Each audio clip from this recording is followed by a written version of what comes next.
Alors, passons maintenant à l'exercice 5. On a ABC, un parallélogramme de centre O. Et soit la translation qui transforme A en P. Construire le point E, l'image du point O par translation. Alors, qu'est-ce qu'on a ici? On a déjà un parallélogramme ABCD du centre O. Parallélogramme. Alors, ils ont dit que T est la translation qui transforme A et P. Donc, le vecteur de translation, c'est AP. Ça veut dire, il transforme A en P. Vers ce sens-là. Il transforme A en P. Donc, il est vers ce sens-là. Alors, la question. Construire le point O, l'image du point O par la translation T. Donc, on va construire l'image de O par cette translation. Ça veut dire quoi? Ça veut dire que le point A, ça va translater vers ce sens-là et parallèle à ce vecteur-là et par la même mesure. Alors tout d'abord, je vais construire une droite parallèle à ce vecteur-là, comme ça.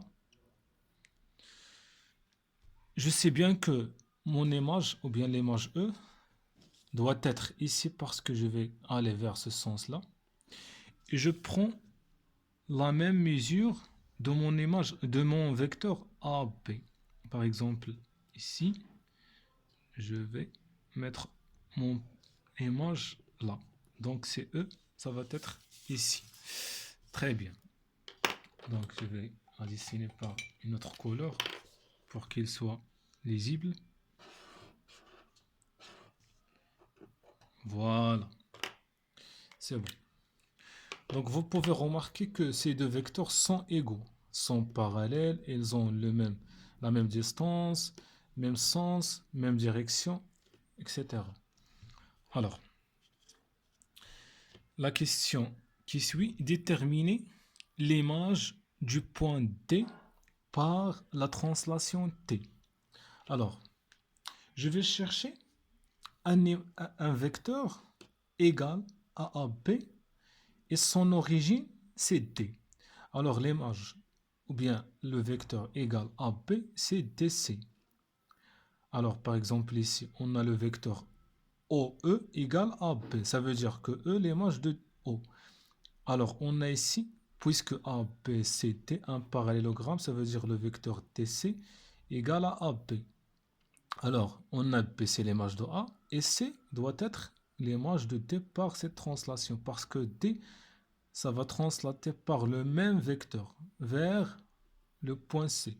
Alors, on va dire que on a A, B, C, D, un parallélogramme.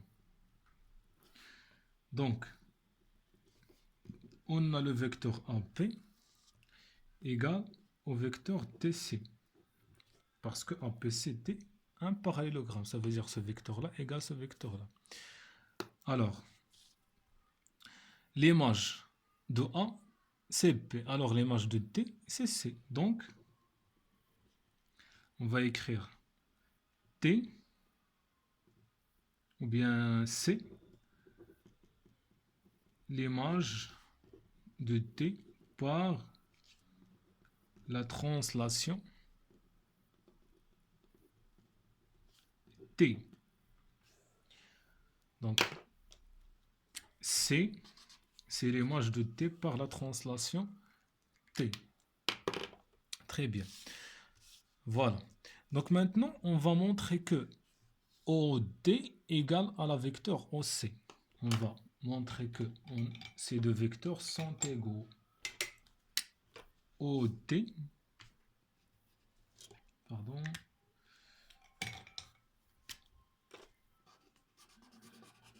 OD égale à EC. On va montrer que ces deux vecteurs sont égaux. OD égale à EC. Voilà. OD égale à EC. Qu'est-ce qu'on va faire maintenant? On a ici, on sait déjà, je vais mettre ici la troisième question. Qu'est-ce qu'on a ici? On sait déjà que E, c'est l'image de O par la translation AP. On a E, l'image de O par T, par la translation T. Ça veut dire quoi? Ça veut dire OE égale au vecteur AP. Voilà. Ça d'une part. D'une autre, j'ai C et l'image de quoi? De T par la translation T. Ça veut dire quoi?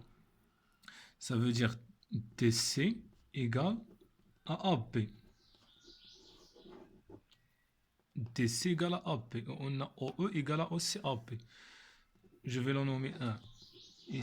Et cet résultat 2. Alors, qu'est-ce que j'ai? J'ai O par 1 et 2. Je peux déduire que le vecteur OE égale au vecteur TC. OE égale au vecteur TC. Ça veut dire quoi? OE égale à TC, ça veut dire on a OE, CT, un parallélogramme. Donc, OE, CT, un parallélogramme. Donc, j'ai OE, CT, un parallélogramme. Ça veut dire ce vecteur-là, OE égale à TC. Et OC égale à ET. D'où EC égale à OT. Donc, j'ai terminé. Donc voilà, montrer que OT égale à EC, j'ai trouvé OT égale à OC. C'est bon.